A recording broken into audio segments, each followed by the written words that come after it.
Really? Hello. How are we doing today on BroadwayCon? Woo! Oh, come on. How are we doing today on BroadwayCon?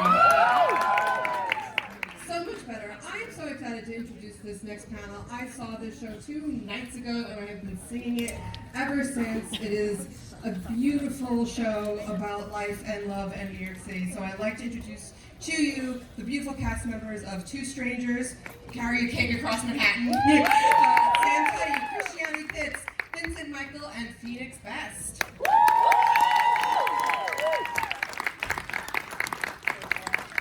Give it up for these guys. How are you doing, first BroadwayCon all? Good. Very good. Yeah, very excited. Thank you for having us. Sam, we're gonna start right away with you. You've actually been playing these roles for 2 years, since 2023, I believe. Yeah, How did that happen? How did the show come to you? Yeah, just in a sort of, it's not very interesting really. As an audition does, like just in your inbox, and I read the script and I fell in love with it, and it was only meant to be for about 6 weeks in a very lovely local North London theatre called The Kiln in Kilburn, North London, and it was 6 weeks in and out, just exploring a little two-person show, and then I was going to leave and see what happens next, and then it just kept getting picked up and up and up and up, and now here we are in New York. You can't just say New York anymore. You have to say New York. I did it to my It's husband good. It's last a contractual obligation. night. When you first interacted with the content, the material is what I'm looking for. What about it first spoke to you? Just the challenge, really. I think just the sheer volume of text and the way in which you sort of have to play with pacing and the way you say a line and how it changes. And I think I was just really like, it was meant to be 6 weeks, so I was like, this is going to be really hard.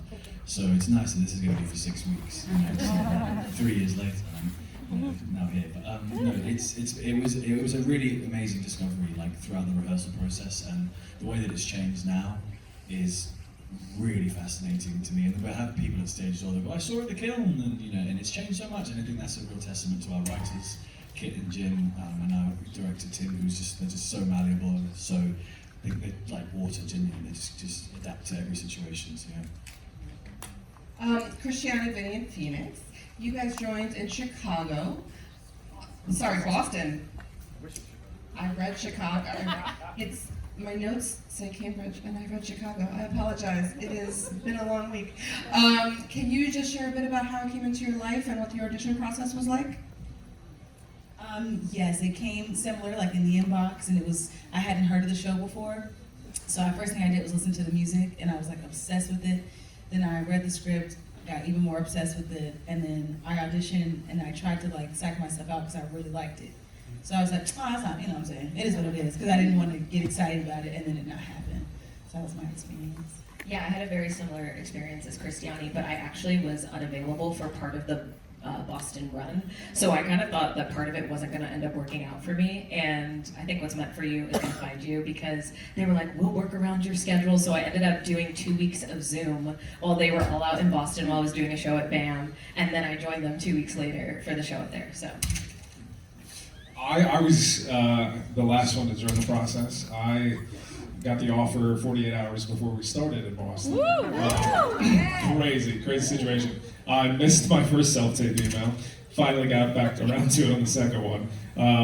Submitted, got the flu, missed the call back. Tim, we tried to do, with the creative team, we tried to do a Zoom. It was an absolute disaster. So we met in a conference room like 40 yards apart. I had a mask on and a fever, and I read through the scenes real quick, and he said it was a Friday at like 6 p.m. and he was like, will you join us on Monday in Boston? And there's just been pedal to the metal ever since. Did you do the show at that point? What do you mean? Like, did you go in with all that text 2 days later? Not the entire show. We had done at that point, I think it was the cab scene into Mistletoe, it was top of Act 2, it was singing New York, and then it was singing About to Go In Act 2 as well. So it was all of that with the flu, with a mask on for Tim. And somehow here I am. This show sort of joins the pantheon of incredibly beautiful and effective shows that are carried literally by 2 people for the entire, or a very small number of people, you know, like shows like maybe Happy Ending and shows like that. What is it like carrying a full 2-act musical on your backs the entire time? It's sometimes challenging, but it's really beautiful. And I always say, I feel like it's written so beautifully that it doesn't feel like that. It feels like it just moves and moves and moves. And it's honestly not until like the end of the week that you're like, whoo, it's just us two. But because it doesn't, it's so smart in that way. That everybody, it's really shared, everything's shared, like everything's balanced in a way that like, it feels fast. It feels like there are other people there because the audience is like the third character. So that's my experience. I don't want to speak for everybody else, but for me, it does feel like it just moves. How about you, Sam? Me? Yeah, no, I think, what was the question? Sorry. What's it like carrying a whole show? I mean, musicals are very rarely less than 3 people on a stage. What is it like feeling like you're carrying the whole show? Yeah, no, I together? think, it feels like a two-hander, but then you're constantly reminded that there's, a band above you, and we love them, and there's the people, our dressers and our stage crew back, and we love them as well. So, the few times we were off stage, we were reminded that there was a village behind us also supporting us. It's not just us doing literally the whole show. Do you know what I mean? So, obviously when we're on stage, we feel that responsibility, but we can sort of put or vent any sort of emotions that we have towards the team behind us, and we couldn't do it without them. Do you do anything to stay in it? Because that's a long stretch to stay in character. Yeah, I think for me, the less I do that, the more grounded I am. Like, I don't think like trying to do an exercise or something like that. I think just relaxing and just trusting myself. And there are a few things I do, like stretches and things like that, but like other than that, there's not really like an exercise, an acting choice or something like that I would like to commit to, because I think the more relaxed you are as Dougal specifically, the more fun you're going to have, and that's literally 98% of his character. It's just fun and optimism. So holding that is important. Phoenix or Vinny? Do you have any? I mean, it kind of similar to what Christiani said, the text does so much of the work and the heavy lifting that it really, if you play the earnest honesty of what Kit and Jim and Tim have created, it's most of the work. So it's really lovely to trust that the text is serving the story and serving the audience and serving us as actors, that we can kind of just embody these 2 people and just put it out, to the audience, and that it will work. So yeah, it's a difficult thing to do, but it's also not. It's very, very easy.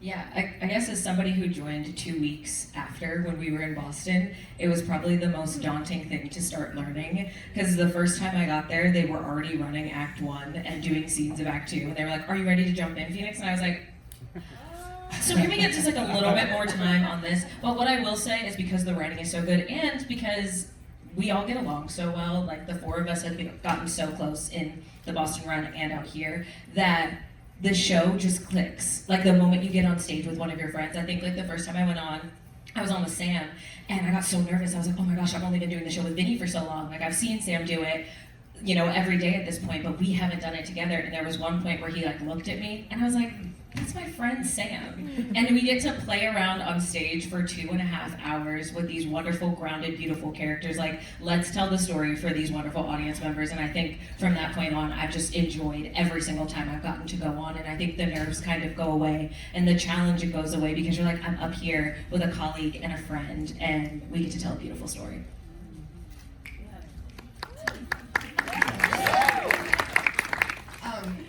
Sort of along that line, I mean, well, first of all, I have a question. I have a curiosity. Have you all played with each other at this point? What's that like?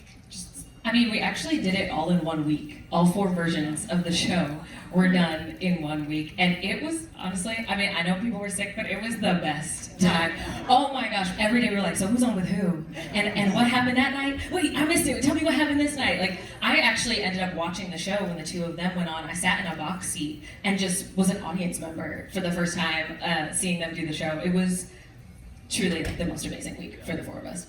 you also learn so much because you get into a rhythm. You were asking earlier about staying in it, and there's so little time off stage that it's easier to stay in it because you're in it a lot of the time, and not it never becomes stale because we're having a lot of fun. But the beauty of getting to like change it up is that it stays fresh. You learn something, like you hear something differently. You're like, oh, that's what.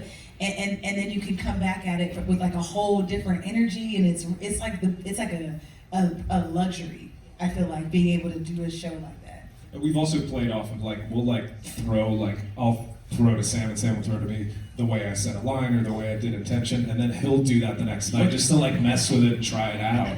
And so those things are like very alive, and we're just, as Christiani and Phoenix said, we just love listening to each other because there's really no time to sit and not listen to each other.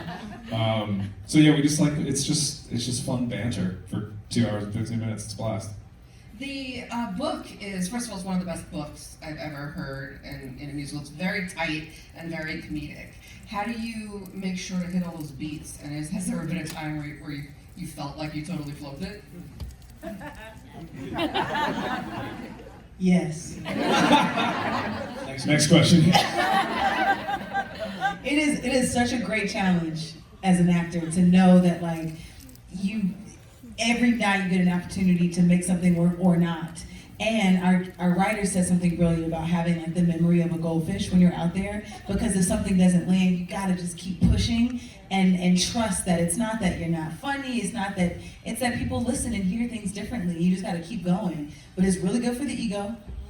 You know what I mean? You're like, ooh, baby, that didn't work. It did not work today. But it's like, I personally, it's really hard, but I really appreciate it because I know it's growing us as people, as artists, to be up, to have that ability to like be fluid like that and not take things personally.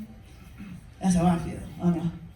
I think too, it's like if you miss one, you got another one coming like 90 seconds later. So it's really great. Or you can, as like a scene partner, you want an SNL with improv, you want to like alley-oop your scene partner to hopefully like if yours didn't land, but like, well, let me help you out here.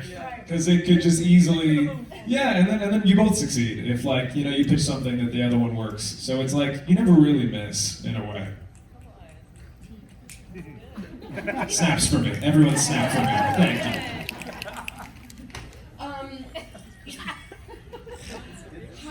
How did you work on building that trust and chemistry with each other? I mean, Sam and Christiani, you built this incredible onstage relationship. So, did you do anything specific, or did it just come out of the rehearsal process? Yeah, I think the rehearsal process was a good indication of where we were like pitching our characters, and then the out of work hours where we would like actually get to know each other and figure out who we all were. There was like a real amazing period we were like, oh, we actually really do like each other, and I think the reason that the show is being received well is because our sort of love for each other is translated through our characters, which translates into the work and the way that our chemistry with all of our chemistries together and individually. There's the real love off stage, which then translates to love being on stage, which then infiltrates into the audience, and that's the main sort of keystone of the show is love. So the fact that there is stuff floating around in the theatre really fuels that. We're not doing that. Just slam poetry. Snap for everything.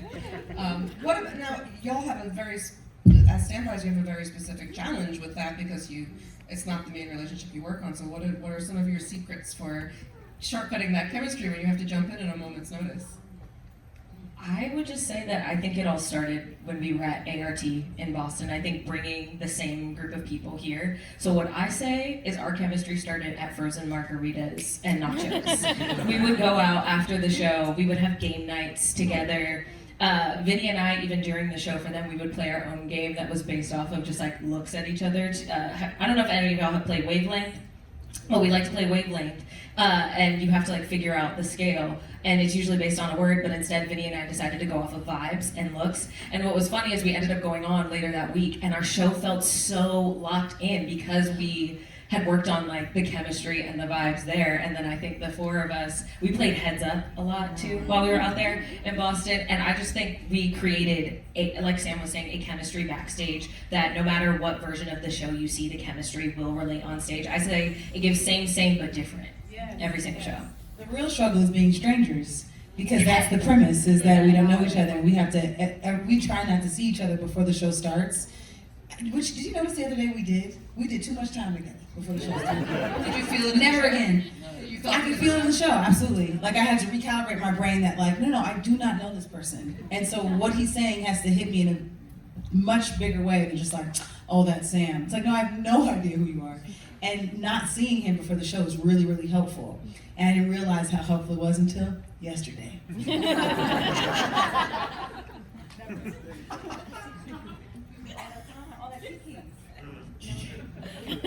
all that kicking? Kiki. Oh, kiki. Yeah, I'm old. What do you do to stay prepared as standbys to drop in very quickly?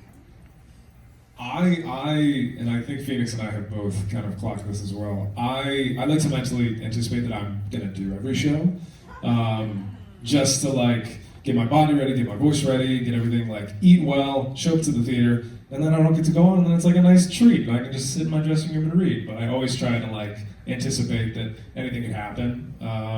But both of the two of them are just rock stars. We went through a crazy Hollywood holiday schedule that they just were absolute warriors throughout. So yeah, that's what I do. Vinny and I will go through the show every once in a while. We'll be like, you know what? We haven't done rehearsal in a minute. Let's just read through these couple of scenes. And so we'll do the show with them. And then when they get to a song, we'll just skip over it and we'll just keep going. Or sometimes like Vinny will sing New York and we'll sing a few things together. But I think I take a similar but very different approach. I come to the theater assuming I'm never going on. And because I think for me, I want to focus so much on like continuing to live my life, because I think if I get like so afraid that I'm going on all the time, I'll stifle myself from the things that I enjoy as well. So I'm also a fitness instructor, so I will go teach a class or take a class and then get my mind right, and then I'll come to the theater, and I think that actually helps with the stranger aspect of it, because I come in and I'm like, okay, I'm going on. And then it's just like the rush of that there's no time to really think too much about it or get too nervous or get too stressed. But maybe I should do what you're doing, because I don't know, yours sounds that seems like nicer. that works a Yours sounds little really- bit to be yours sounds- prepared. Be prepared? Oh. Speaking of preparation, you mentioned eating right. How do you all take care of yourselves to do 8 demanding shows a week? Recently I've been getting into grapes. I'm gonna need some context. He brought a 3-pound box of grapes in 2 days ago. Really? And he's almost done. Yeah. Is We're it your almost first? done. Is it your first fruit interaction? Ever? Yes. I never knew what these were. Just sort of like, what I mean by that is like in the interval, I've started to like eat grapes, and that just helps my energy levels for the rest of the show. Like just because I've fed myself before the show doesn't mean I've got like loads of work to do. But grapes, guys, if you don't know what grapes are, get them. They don't have them. They don't have them in the UK. Stuff. That is wow. You heard it here first. We've derailed. That is definitely unique advice. Christiani? That's hilarious. I recently went and got a lot of answers actually about my health too. I'm a mom, so I never really finish. I leave the show and then I got a kiddo and then school, so it just never stops. And so I've actually had to change everything I've done, which is be really strict about the different things I'm putting in and making sure I'm taking different supplements, and it's exciting because I'm like, wow, my body now has to function really like a robot. And so that looks like supplements, and it looks like the gym every day except for Sundays. It looks like structure. My daughter comes with me to the gym, so it's no longer intense training. It's more so like, all right, Zora, come on, let me do. And I'm doing sit-ups, squats, and she right here. So it's not. How old? She's 3. Oh, I have it too. So I get, Oh, do you? Yeah. Oh, girl, bring her to the gym. It's giving a run around. You get your steps in. You know what I mean? So it's like, it's a lot of work, but it's like I feel so like I'm on the road to a different level of strength that I've never experienced. I'm really excited about it. Amazing. Thank you.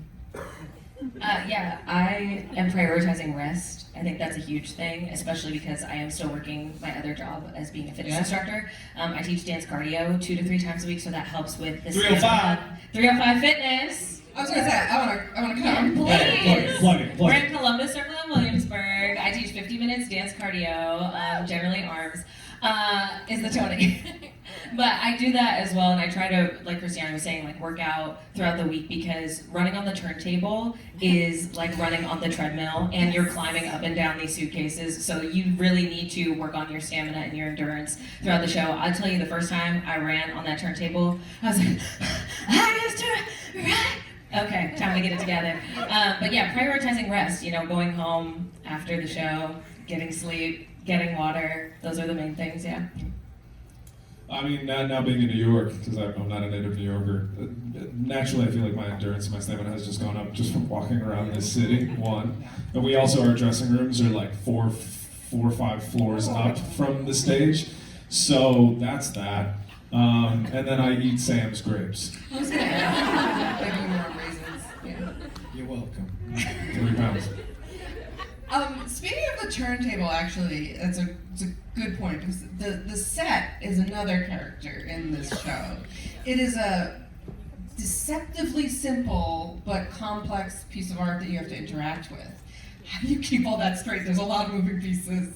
Sometimes you don't. Sometimes you leave the tip jar on the suitcase and you don't put it away, and it accidentally stays on the stage all of Act 1. It's like a technical feat what they achieved with this thing. Nothing ever comes out. We don't really bring anything out on stage or take anything off except for like a couple little moments. But everything is accessible. The closets, the drawers, the trash cans, it's crazy what they've created. It looks like like an Instagram or a TikTok video of like showing how you space safe. Because every single piece you open, it's like a whole new Welcome to my world. studio in New York, and it's like Flip our this up with a set. subway Yeah. seat. Yeah, incredible. Our director talks about like the more emotional approach to the set, which is, I'm not going to say it as beautifully as he does, but he remembers when they originally started like planning for things and talking about like the emotional layers of these characters and the baggage that they're carrying in and out, and what does that look like. And Sutra Gilmore, who's the set designer and costume designer, so brilliantly made it like literal and not like the literal baggage piled on top of each other and opening and all the layers peeling back, and it's just so like beautiful and intentional in a way that is like really, really special.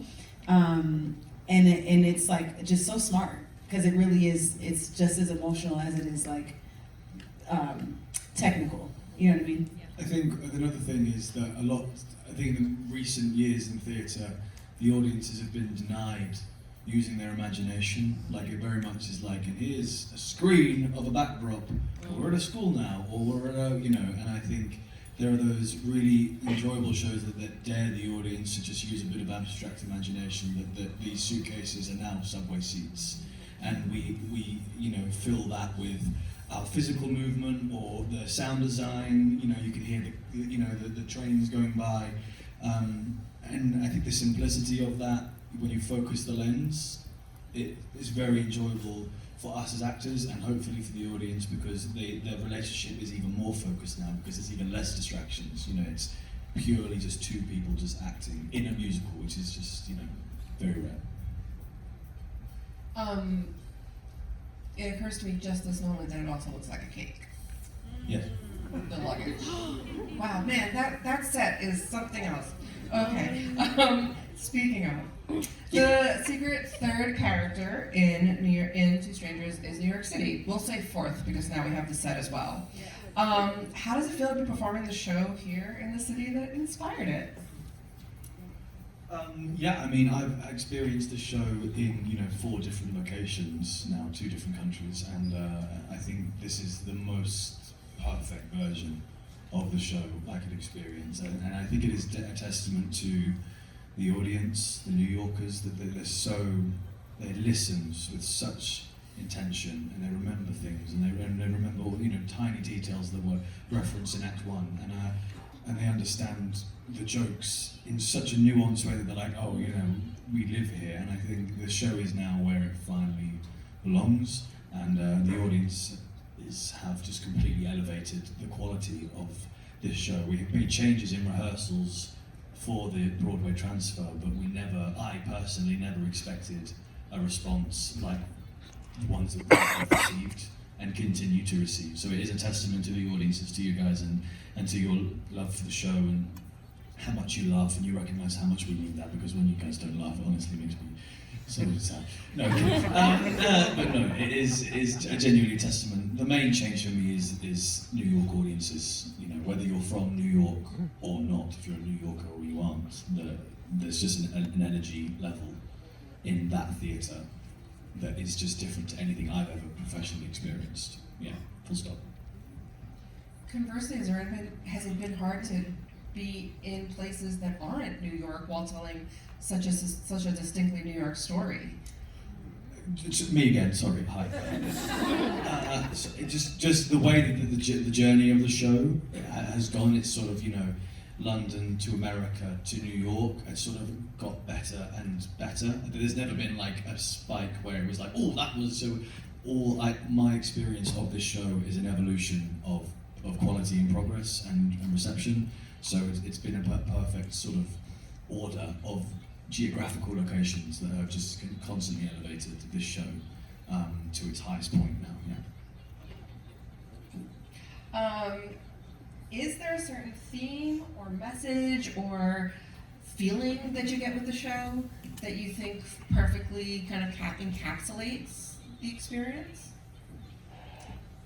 Oh God, me again. No, do it.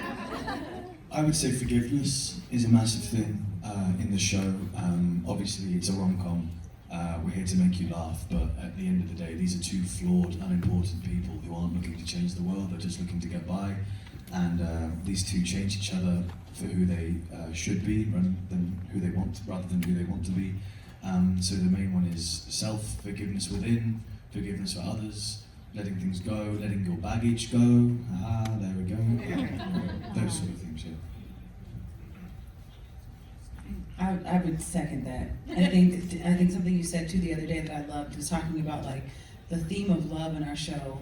Love between friends, love between family, self-love. There's all these different elements about just how like important it is to use love to like get through your day. And the character of Robin specifically is like struggling in the self-love department a lot of the time.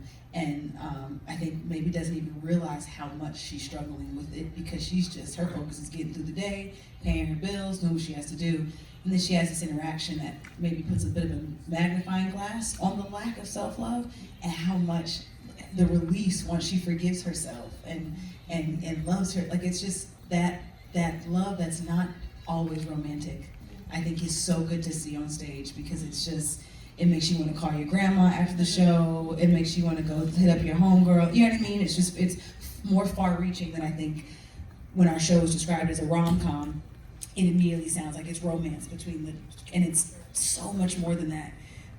So that's a very long theme. But. No, I love it. And I think true love too only exists if it is given through flaw, like to someone through recognizing their flaws. That's the only way you can truly love someone. And acceptance through that, not of someone who doesn't talk like you or doesn't look like you, but then through that circumvents back to acceptance of self and acceptance of love and acceptance of flaws, so that you can give yourself in an honest and truthful way to someone, is deeply self-reflective and deeply healing. Phoenix and 8. Yes. All I that. agree. D, all of the above. Have you applied any of this to your own lives? Sort of, not at all. No, I don't know what you're talking about. Sort of, I would say subconsciously, yes. There is a sort of lessons that you learn and the attitudes that Dougal has that I want to adopt in my personal life. Attitudes that Robin has that I want to adopt. Absolutely, yeah. You sort of learn that, sort of like by osmosis. It sort of just becomes within you without you even realizing. Yeah.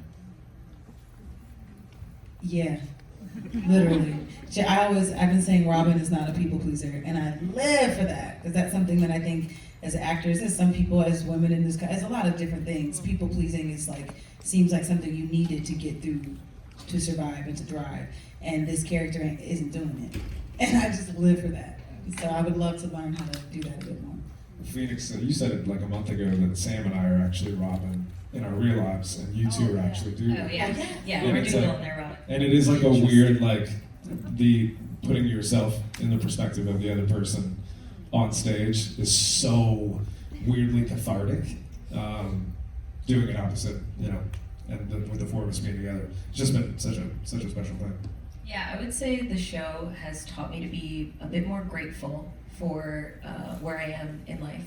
Even though it's not like exactly where my perfect version of life, but living in New York, you know, you're taking the subway to work and people are in your way, and then there's the holiday season and you have 10 shows in 1 week and there are tourists everywhere and we love the tourists, but at the same time, they're moving slow, you're trying to get to the theater, you're already running late, the subway's 20 minutes behind, and then you immediately want to have this anger, and I think I even had it on opening night. I was rushing to the theater. Everything was going horrible. And then I was walking up to the theater to this show about a guy who comes to New York for the first time, and he's so excited. And I was like, take a second.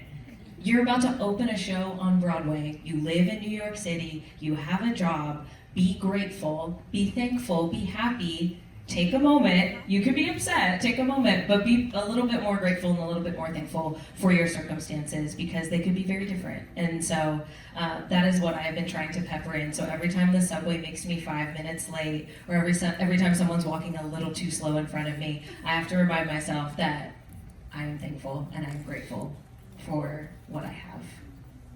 Well, if each of you were forced to carry something across a city, this city, what would you choose? I literally, two of my friends got married about a month and a half, 2 months ago, and they literally asked me to carry their cake across New York, and I would never recommend it to anyone in this room. So definitely not that.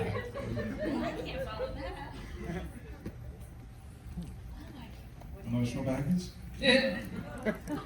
Okay, what is something you would, besides a cake, not like to carry across New York City? Oh my gosh, is there anything made out of glass? Yeah. Anything that can break? I'm scared. I can barely carry myself across New York, let alone literally for an object. I'm gonna say furniture. Oh yeah. Did we all see them putting the sofa on the subway? It was hilarious, but no, I would not want to do that. A couch on the subway? I was gonna say, actually, in theme of the show, suitcases. Have you ever traveled to JFK with your suitcases? Yes. Transferring? Oh, absolutely not. Pen Yesterday. Put it up. from you. Oh. Well, it has been such a delight talking with you guys about this show. It really gets into your heart very quickly, and it's so beautiful. So thank you for everything you do to bring it to life. And before I go, though, we have a special treat for BroadwayCon attendees. We're gonna premiere, these lovely humans are going to premiere a 4-person rendition of If I Believe. So I'm gonna leave. Thank you. Sit.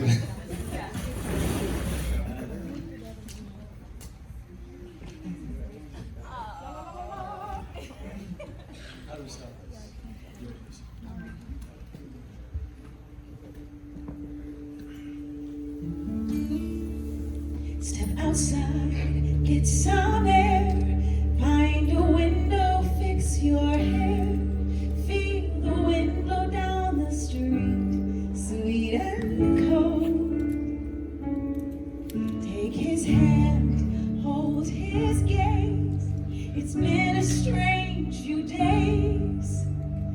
It's been a strange few years, truth be told.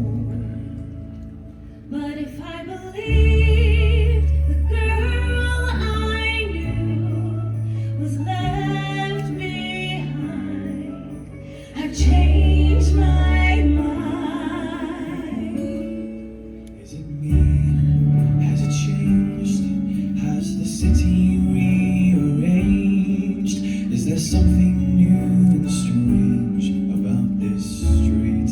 If I could, If I knew, would I say would I try to explain? to ask him why? Could I find out?